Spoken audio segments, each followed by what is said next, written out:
All right, good to be back. Ciao. So I hope you have read about ATP properly, all of you. Let's now go into a beautiful logic, nice concept again. Types of respiration. School में सुना होगा respiration दो type के होते हैं, aerobic and anaerobic. तो चलिए उनके लॉजिस्टिक समझ में करते हैं. Beautiful topic this one, NEET में ये बहुत बार आता है. Aerobic respiration. एरोबिक रेस्पिरेशन में ऑक्सीजन यूज होता है. एरोबिक रेस्पिरेशन में ऑक्सीजन यूज होता है एंड स्कूल से सुनते आ रहे हैं what is the equation of aerobic respiration. You all have heard of it since school, 5th, 6th standard. C6H12O6, glucose. C6H12O6, glucose plus 6O2. Glucose plus 6O2. Oxygen is used. 6O2 are used. Oxygen use हो रहा है. Glucose C6H12O6 plus 6O2 will break down completely. पूरे का पूरा टूट जाएगा to form 6CO2 plus 6H2O and form 38 ATPs of energy. 38 ATP and actually जब glucose टूटता है, ध्यान से याद रखना, जब ग्लूकोज टूटता है, मैंने अभी अभी लास्ट लेक्चर में बताया था, कार्बन कार्बन बॉन्ड टूटता है, carbon hydrogen oxygen hydrogen bond टूटता है, हाइड्रोजन ऑक्सीजन बॉन्ड टूटता है, बहुत सारे बॉन्ड्स टूटते हैं एंड एक्चुअली कितनी एनर्जी रिलीज होती है मालूम है? A very high amount of energy, 686 kilocalorie. कितनी एनर्जी? 686 kilocalorie liberate होती है, which produces a total of 38 ATP.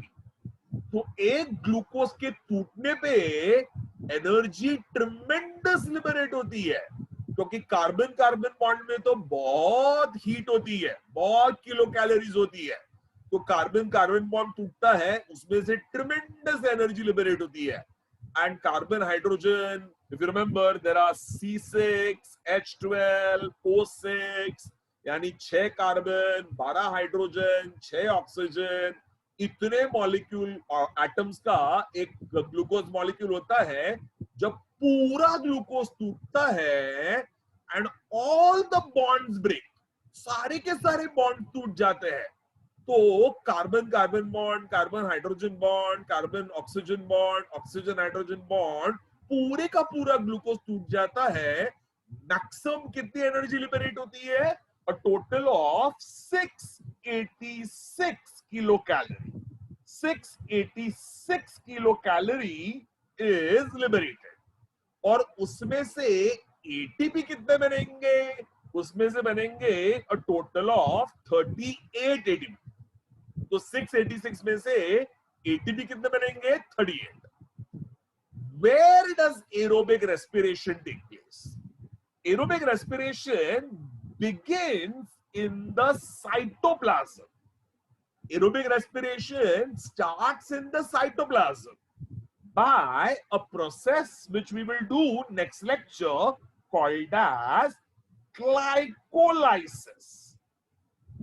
तो साइटोप्लाज्म में क्या होता है? Glycolysis. Glycolysis takes place in the cytoplasm and ends in the mitochondria. Ends in the mitochondria. और mitochondria में कौन सा प्रोसेस होता है? A process called as Krebs cycle. Mitochondria में कौन सा प्रोसेस है? A process called as Krebs cycle.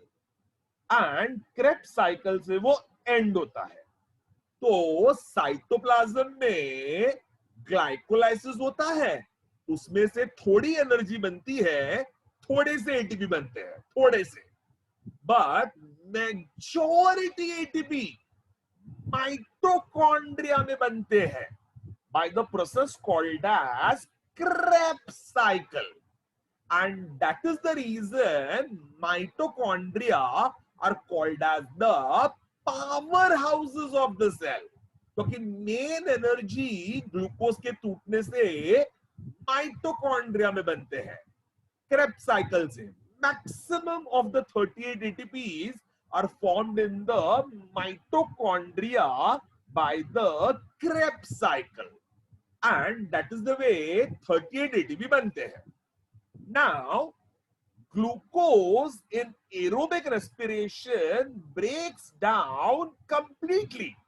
पूरे का पूरा ग्लूकोज टूट जाता है, full glucose breaks down, and it forms carbon dioxide and water, which are the end products. तो end products कौन से हो जाएंगे? Carbon dioxide and water, and they are not toxic. CO2 H2O, तो क्या होगा? हमारे सेल में glucose along with oxygen will break down to form CO2 and H2O, and Vishal sir taught you that CO2 is not toxic. It will combine with hemoglobin to form carbaminohemoglobin. Some of it will get dissolved in the plasma.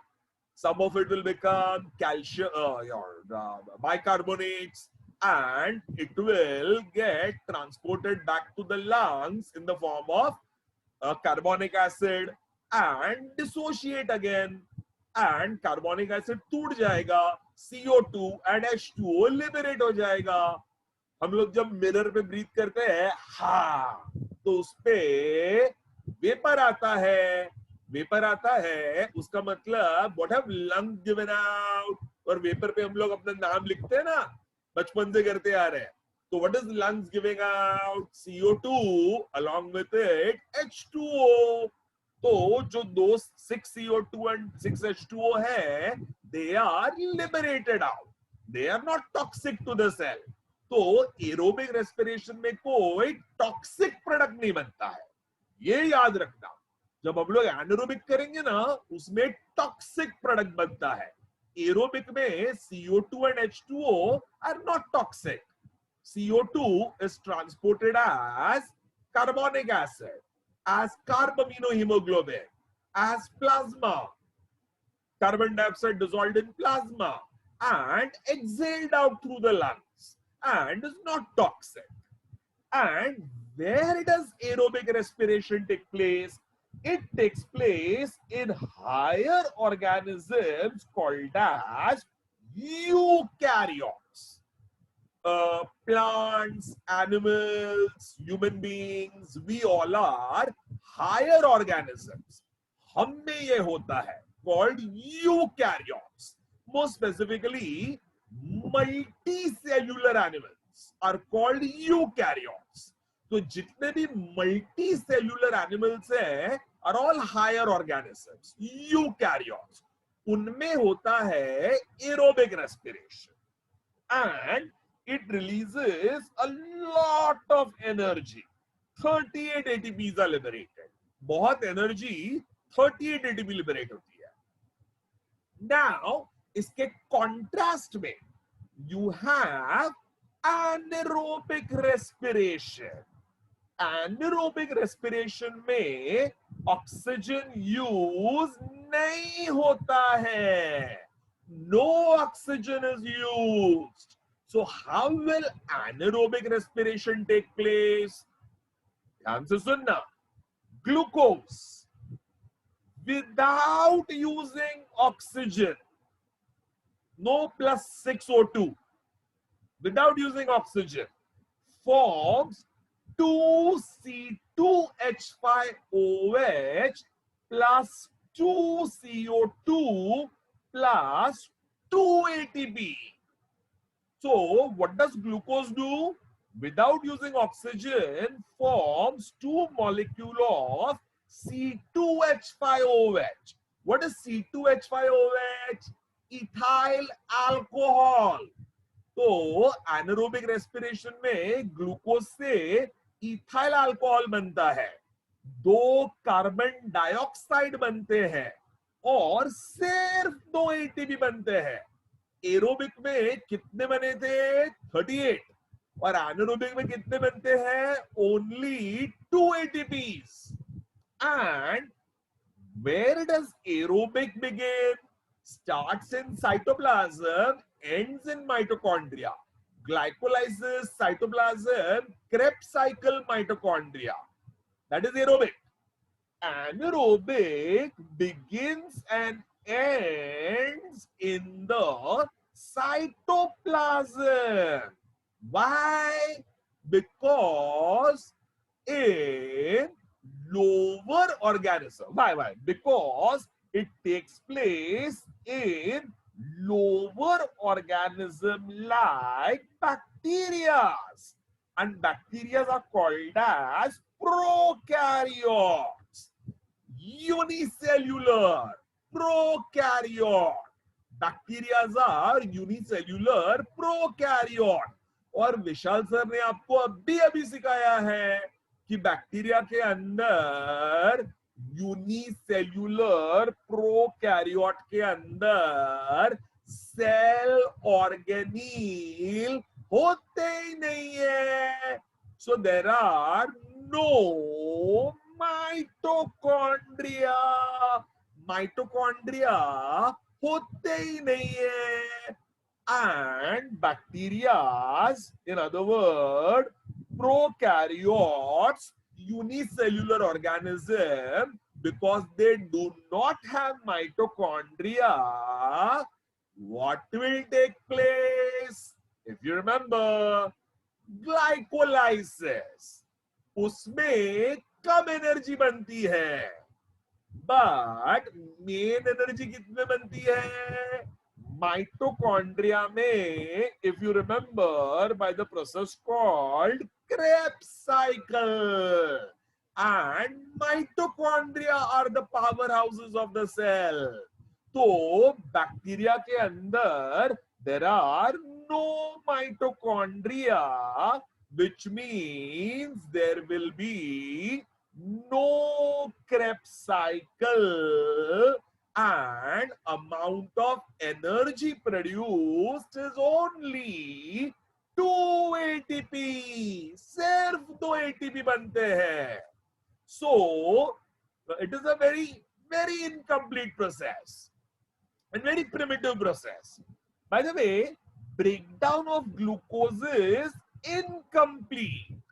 What does it form? It forms, what does C6H12O6 form? C2H5OH. अब ध्यान से सुनना, aerobic में C6H12O6 पूरा टूटा था, पूरा, and carbon hydrogen oxygen पूरी तरह टूट गए and liberated all the energy. And उसमें से कितने CO2 बने? 6 CO2। कितना H2O बना? 6 H2O। और एनर्जी कितनी लिबरेट हुई? पूरी की पूरी एनर्जी 686 किलो कैलोरी। पूरी की पूरी एनर्जी 686 किलो कैलोरी लिबरेट हुई। बट एनारोबिक में what does C6H12O6 become? Mainly become C2H5OH. तो लिबरेट क्या हुआ? लिबरेट हुआ सिर्फ 2 कार्बन डाइऑक्साइड। तो ग्लूकोज में से सिर्फ 2 CO2 लिबरेट हुए, ओनली 2 CO2, ओनली 2 CO2। बाकी तो कार्बन हाइड्रोजन ऑक्सीजन एक साथ जुड़े ही है एंड ब्रेकडाउन एकदम इनकम्प्लीट हुआ है। And what is the end product formed? 2 molecules of C2H5OH, ethyl alcohol, जिसमें पूरे का पूरा ग्लूकोज टूटा ही नहीं है। तो उसमें से एनर्जी भी पूरी की पूरी लिबरेट नहीं हुई है। एनारोबिक में only 50 kilocalorie are liberated. कितनी किलो कैलोरी लिबरेट होती है? ओनली 50. एरोबिक में कितनी लिबरेट हुई थी? 686.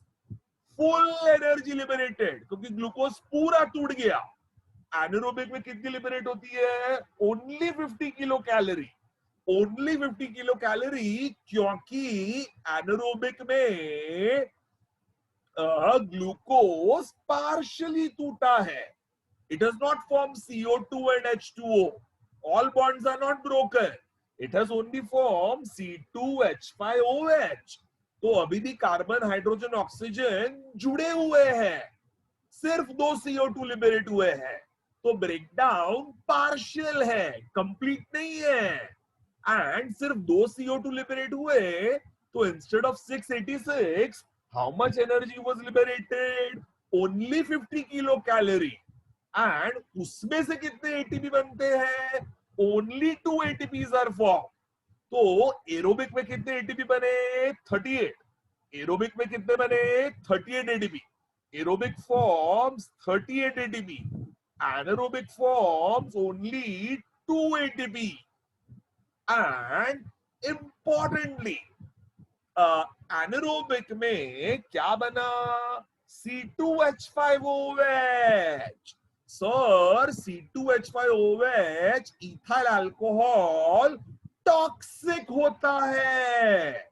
And a bacteria has to spend a lot of energy to remove the ethyl alcohol. Vishal sir ने सिखाया ना, it will form vacuole, और वैक्यूल के अंदर इथाइल अल्कोहल अंदर जमा हो जाता है. And energy spend to do exocytosis of that vacuole. तो एक्सोसाइटोसिस करना पड़ता है, उसमें एनर्जी चली जाती है बैक्टीरिया की. हमारा कितना सिंपल है. क्या बना ग्लूकोज के टूटने से? CO2 and H2O. And without spending energy, CO2 became carbaminohemoglobin और कार्बोनिक एसिड और डिसॉल्व्ड इन प्लाज्मा लंग्स में आ गया. Carbonic acid became H2O CO2. Plasma से CO2 लिबरेट हुआ. Carbaminohemoglobin again becomes oxyhemoglobin, and all the carbon dioxide is liberated. CO2 के साथ H2O निकल जाता है. No energy spend. तो एक तो CO2 H2O टॉक्सिक भी नहीं है, सिंपल है. ऊपर से एनर्जी भी स्पेंड नहीं करनी पड़ती है. बेचारा बैक्टीरिया, एक तो ग्लूकोज टूटता है और वो पार्शियली टूटता है. एंड उसमें से एनर्जी सिर्फ 50 किलो कैलोरी आती है. उसमें से एटीपी सिर्फ 2 बनते हैं. And toxic product like ethanol is produced. And bacteria has to spend energy to form vacuoles of ethanol and liberate the ethanol out of the cell, otherwise it will cause toxicity. Yeast, which is also a prokaryote, उसमें अगर ethanol 13% से ज्यादा हो गया, yeast में अगर ethanol 13% से ज्यादा हो गया, yeast will die. So ethanol इतना टॉक्सिक है, तो उसको इमीडिएटली वैक्यूल बनाओ एंड सेल मेम्ब्रेन के साथ जोड़ के एक्सोसाइटोसिस कर लो. So that is the problem of anaerobic respiration. So which is better? Every way possible, aerobic is better. Aerobic में एनर्जी ज्यादा मिलती है 38 एटीपी, एनारोबिक में सिर्फ 2 एटीपी. एरोबिक में टॉक्सिक प्रोडक्ट्स नहीं बनते हैं, कार्बन डाइऑक्साइड, वाटर बनता है, which without spending energy is liberated out of the body. Anaerobic में टॉक्सिक प्रोडक्ट बनता है लाइक इथेनॉल. वो सेल को 13% से ज्यादा आ गया, सेल को डिस्ट्रॉय कर सकता है. बैक्टीरिया, यीस्ट, बेचारा बैक्टीरिया, यीस्ट मर सकता है. And cell has to spend energy for liberating out the ethanol. So every way possible, aerobic is better. चलो, I have a nice question for you. क्या हम में एनारोबिक रेस्पिरेशन होता है ह्यूमंस में? If you heard of it, हम लोग जब भागना चालू कर देते हैं, हाँ भागना, तो बॉडी में एनर्जी की रिक्वायरमेंट ज्यादा है. बॉडी में बहुत एनर्जी की जरूरत है. Muscles are active. You start breathing also heavily, and heavy breathing से आपके बॉडी में ऑक्सीजन मिलेगा, and that oxygen will quickly get transported to muscles, और muscles में ऑक्सीजन अवेलेबल हो जाएगा एंड एरोबिक रेस्पिरेशन फटाफट फटाफट होगा. बट समझो हम लोग बहुत भाग रहे हैं और ऑक्सीजन और भाग रहे यानी एनर्जी रिक्वायरमेंट बहुत ज्यादा है, एंड एरोबिक रेस्पिरेशन से एटीपी मिल रहे हैं, बट इतना भाग रहे हैं और एटीपी की रिक्वायरमेंट इतनी ज्यादा है कि along with aerobic starts anaerobic respiration. हाँ, तो anaerobic respiration होगा. What will happen? C6H12O6 will form C2H5OH plus 2CO2. वाह, मजा आ जाएगा. आपके पैरों में C6H12O6 will form 2C2H5OH, ethyl alcohol. Ethyl alcohol तो आपके मसल से लेके ब्रेन तक पहुंचेगा और अल्कोहल आपको नशे में बना देगा. You will start enjoying yourself. ऐसा थोड़ी होता है क्या भागने के बाद आपके मसल्स में अल्कोहल बनता है क्या? Will it give your brain the high of alcohol? नहीं. तो हमने भी anaerobic respiration होता है, but glucose breaks down not to form ethyl alcohol, it rather forms lactic acid, and lactic acid बनता है by anaerobic respiration, which if you have heard is called fermentation.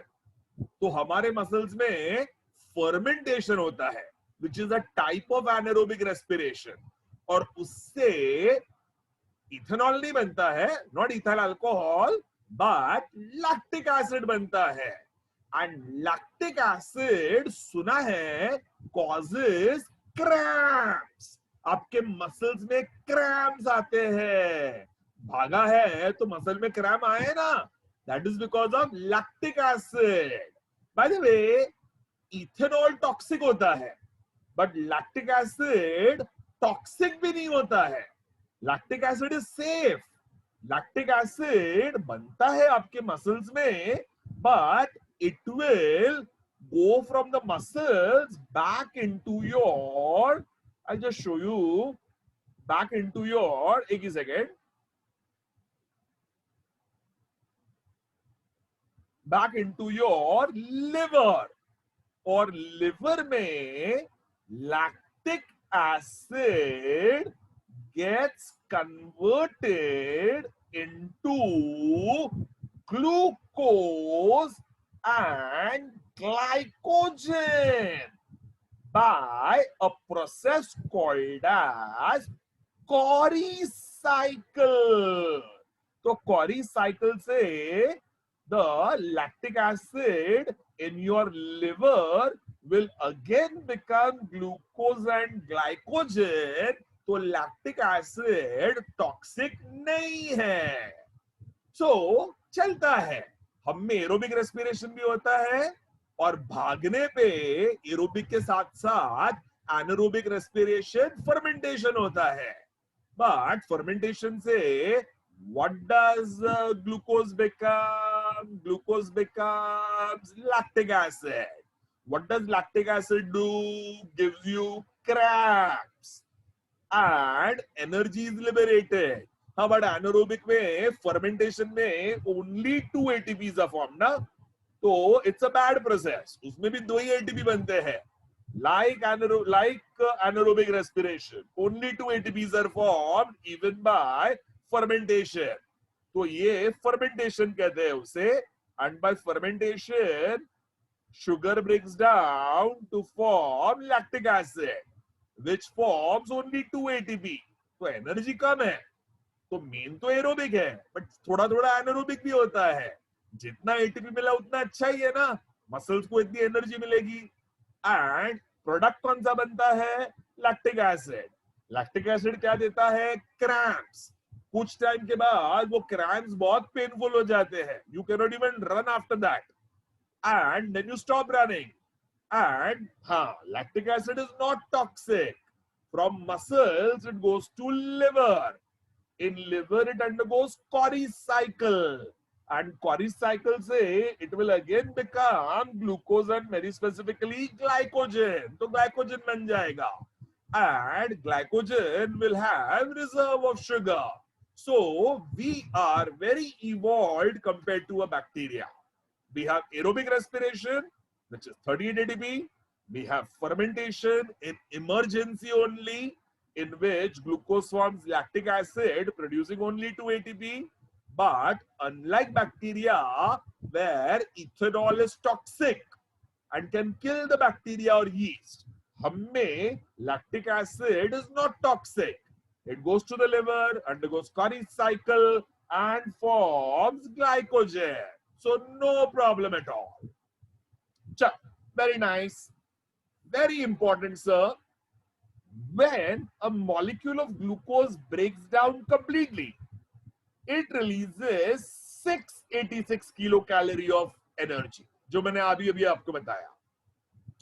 How much is the efficiency of aerobic respiration? Aerobic respiration का efficiency कितना है? Now ध्यान से, in aerobic respiration, when a molecule of glucose breaks down completely, 686 kilocalorie of energy is released, which forms 38 ATP. Glucose टूटता है, energy कितनी liberate होती है? 686.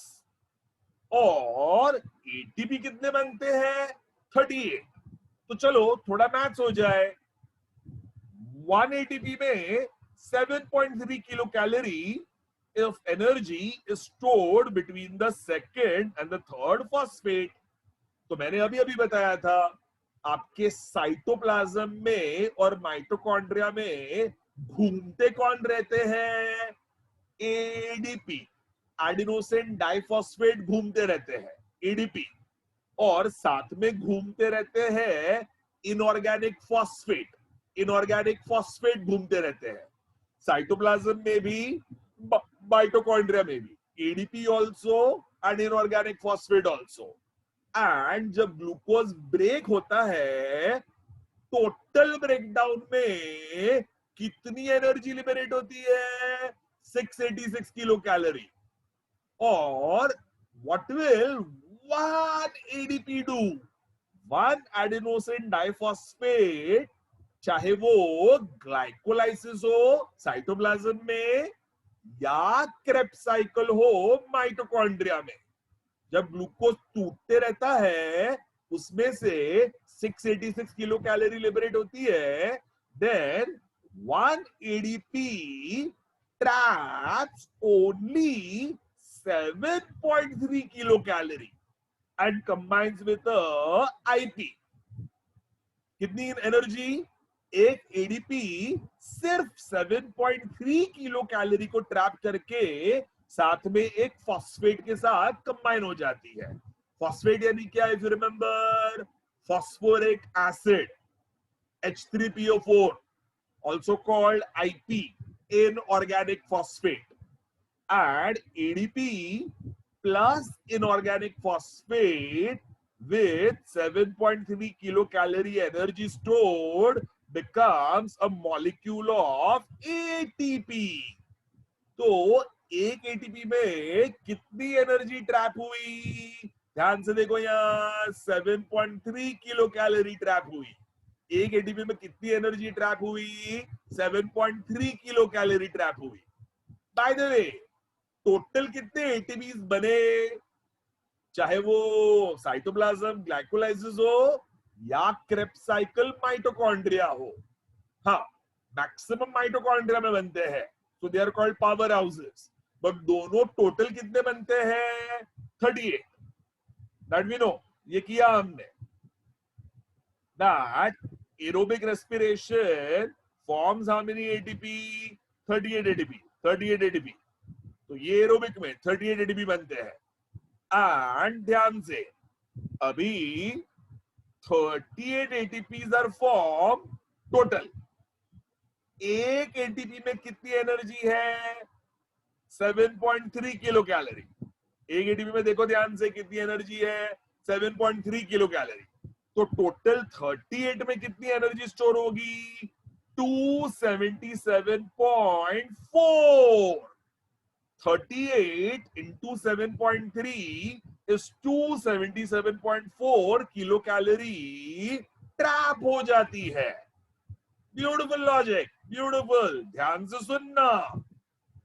ग्लूकोज जब पूरा टूटा टोटल एनर्जी कितनी लिबरेट हुई, ध्यान से देखो इधर 686, एटीपी कितने बने, ध्यान से देखो इधर, ध्यान से देखो 38, एक एटीपी में कितना एनर्जी 7.3, ध्यान से देखो इधर 7.3, 7.3, ध्यान से देखो, तो टोटल 38 में कितना ATP 277.4, I'm sure you understood that.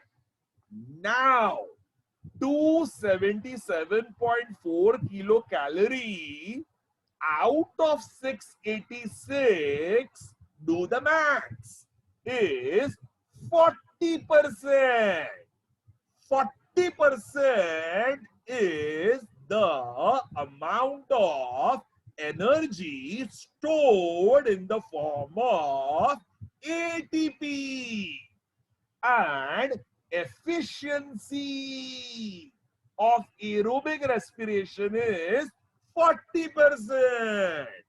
686 में से we have trapped 38 ATP जिसके अंदर 40% ATP बना, तो 40% is ATP, which is a total of 277.4. So what happens to the remaining energy? Remaining energy 40% became ATP, rest 60%. ध्यान से देखो 60%, and very specific I've given 408.6 kilocalorie. 408.6 kilocalorie. 277.4 plus 408.6 becomes a total of 686. So 277.4, 40% becomes ATP, whereas 60%, 408.6 kilocalorie is lost as heat. अरे इतना हम लोग बोल रहे हैं एरोबिक सुपर्ब है, तो 686 जब टूटा ग्लूकोज कंप्लीटली, उसमें से बने 38 एटीपी और उसमें से 277.4 kilo calorie trapped in the form of 38 ATP is 40%. 60% तो हीट बन गया, तो ये प्रोसेस अच्छा है या बुरा है? 40% ही तो बने एटीपी, तो 60% तो हीट बन गया. Is it good or bad? You could have made more ATP ना, ज्यादा एटीपी बना सकते थे, एवोल्यूशन में ज्यादा एटीपी बना सकते थे. तो why have we not evolved कि हम पूरी की पूरी 686 किलो कैलोरी के बहुत ज्यादा एटीपी बना ले? Why only 38? 408.6 किलो कैलोरी तो हीट बन रही है. Beautiful. Not given in the books. We need that heat. We need the heat, sir. We are warm-blooded animals with a body temperature of 38.6 degrees Celsius, and outside the room temperature is 24 to 27 degrees Celsius. Physics में सुना है heat always radiates from high temperature to low temperature. तो हमारे body का temperature constant है 38.6 and बाहर का temperature कम है 24 to 27. So where will heat radiate from? Inside our body to the outside, and we are losing heat every second. तो हमारा body temperature कम हो जाएगा. No, it will never become less, because beautifully nature has made this magical formula कि glucose टूटते रहते हैं. 40% ATP बनता है, 60% हीट बनता है, और हीट हमारे बॉडी में हमारे बॉडी टेम्परेचर को कांस्टेंट रखता है. And our body temperature is always constant 38.6 degrees Celsius. Beautiful. I'm sorry, 37 degrees Celsius. Sorry, 98.6 degree Fahrenheit or 37 degrees Celsius. I'm so sorry. 98.6 degree Fahrenheit or 37 degrees Celsius. That is the constant heat that is there in our body. Our constant temperature is sustained. तो हमारा body 37 degree Celsius कौन maintain करता है? Heat, 60% of heat, which is broken down by sugar. So super, we ended with that. Sugar breaks down completely. Glucose breaks down to liberate 686, of which 277.4 kilocalorie become 38 ATP, and efficiency is 40%. 408.6 kilocalorie, which is 60%, becomes heat, which helps in maintaining our body temperature of 37 degrees Celsius or 98.6 degree Fahrenheit constant, because we are losing heat outside to the room temperature of 24 to 27 degrees Celsius. Excellent utilization of every glucose molecule. We end the lecture today with efficiency of anaerobic respiration. Anaerobic respiration में only 2 ATPs are produced. 2 ATPs is only 2.73 kilocalorie. 2 into 7.3 kilocalorie is how much, sir? 14.6 kilocalorie. एक तो बेचारा bacteria टूटता है sugar आधा, उसमें से liberate होते हैं ओनली 50 किलो कैलोरी, और 50 किलो कैलोरी में से 50 में से एटीपी कितने बनते हैं? ओनली 2. एक एटीपी में कितना किलो कैलोरी? 7.3 kilo calorie. तो टोटल कितना हुआ? 14.6. So of a maximum of 686 kilocalorie, how much is actually converted into ATP? Only 14.6 kilocalorie is actually converted into ATP. And that means efficiency of anaerobic respiration is only 2%. Efficiency of anaerobic respiration is only 2%. ये याद रखना बेटा. चलो, so aerobic का efficiency कितना है? 40%. Anaerobic का efficiency कितना है? Only 2%. Excellent. I hope you all understood this. I will be sending you this entire PDF file so you can nicely read it up on WhatsApp, and please store your videos of all 3 teachers into separate folders along with the PDF file. मस्त organize हो जाएगा.